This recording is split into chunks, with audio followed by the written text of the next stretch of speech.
monde d'évolution rapide, vous devez vous adapter aux différentes technologies qui ne cessent d'apparaître. Tout va vite, donc pas de choix. Il faut apprendre et vite. Et même dans votre quotidien, si un jour vous allez en voyage dans un pays qui ne parle pas vos langues, il vous faut un minimum pour parler même à un chauffeur taxi en espagnol, par exemple. Je suis sûre que chacun de vous a quelque chose en cours que vous voulez apprendre, soit par curiosité personnelle ou un besoin lié à votre job pour atteindre vos objectifs. Dites-nous en chat ce que vous voulez apprendre en contexte personnel ou bien professionnel. Même si vous voulez apprendre une nouvelle langue ou bien jouer avec un instrument musical, dites-nous. Waouh, que de bonnes idées sur ce chat. Merci pour vos partages. C'est vrai que pas mal de nous veulent apprendre plusieurs choses. Mais on trouve parfois que c'est frustrant et difficile l'adaptation à un nouveau truc, surtout si on n'a pas le background nécessaire ou que c'est hors notre zone de confort habituelle. Alors, comment faire pour surmonter ces difficultés et apprendre de nouvelles compétences en restant motivé et surtout confiant qu'on peut arriver vite? Moi, qui viens du monde du testing logiciel, j'aime bien vous parler de mon expérience d'apprentissage des techniques de test ou bien des tests automatiques, mais ça sera peut-être hors votre piste préférée. Pour cela, j'ose vous parler d'une expérience personnelle qui pourrait être utile à tout le monde. Je vais vous montrer aujourd'hui comment j'ai surmonté le challenge et j'ai accéléré mon apprentissage des sketchnotes que je trouve un grand pas et ça m'a beaucoup aidé à visualiser mes apprentissages. Ça nous pousse à devenir même plus créatifs et plus attentifs aux détails. Mais vous pouvez appliquer ce que vous allez voir aujourd'hui à n'importe quel genre d'apprentissage.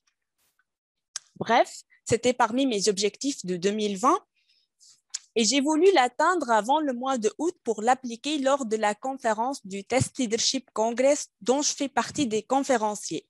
À travers un mind map, j'ai commencé à décomposer ce qu'il me faut. Au départ, j'ai préparé le terrain logistique nécessaire qui est feutre, papier, etc. Et aussi, j'ai acheté un livre pour apprendre avec des tutoriels en ligne, dont je peux vous montrer ce livre qui m'a beaucoup aidé, The World of Visual Facilitation.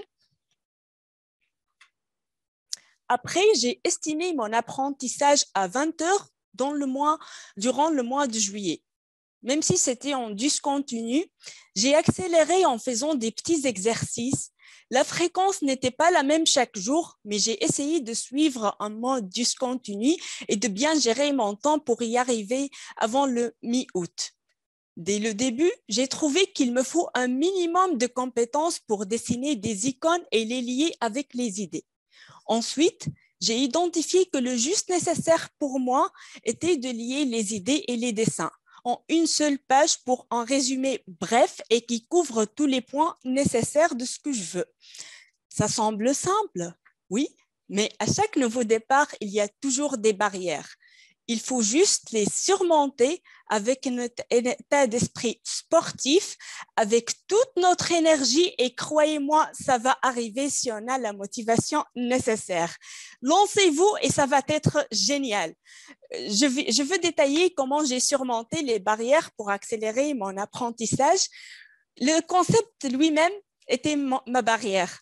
C'est pas évident, je me suis perdue dans la page. Je peux vous montrer mes premiers exercices, comment j'ai laissé beaucoup d'espace blanc et je suis perdue vraiment dans la page.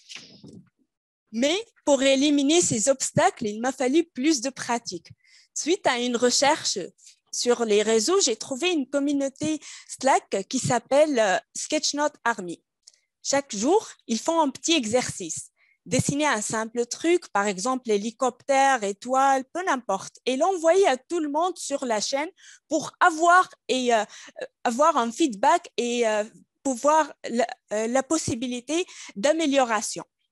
Pour récapituler, 4 astuces dans ce parcours. 1. Définir votre vision en termes d'objectifs personnels ou professionnels et essayer de la timeboxer. 2. Décomposer la compétence en petits morceaux.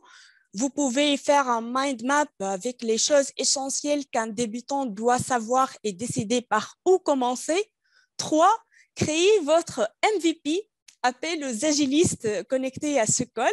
En d'autres termes, recherchez ce que vous devez savoir qui est juste nécessaire et commencez simplement par les bases.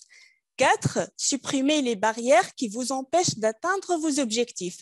Ne mettez pas trop de pression et ne soyez pas votre propre ennemi. 2 autres astuces comme bonus pour accélérer encore plus, partagez ce que vous êtes en train d'apprendre. Sous forme, par exemple, de présentation ou même écrire un blog par rapport à vos apprentissages. Dans le cas de mes sketchnotes, j'ai fait un hashtag sur LinkedIn, MnaNotes, sur mon réseau et j'ai décidé de publier même si ce n'était pas parfait. J'ai commencé ensuite à avoir le feedback de la part d'autres sketchnoteurs dans mon réseau et j'ai même encouragé des personnes à commencer leur aventure.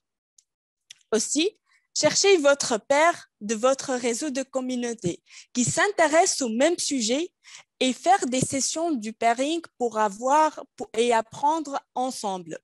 L'intelligence collective est plus importante que l'intelligence de chaque individu. C'est là on parle de la collaboration qui mène vers la créativité et l'innovation entre les personnes apprenantes. Bonne chance! Je vous souhaite une excellente aventure d'apprentissage en accéléré et je vous invite ensuite dans ma salle pour le Social Café.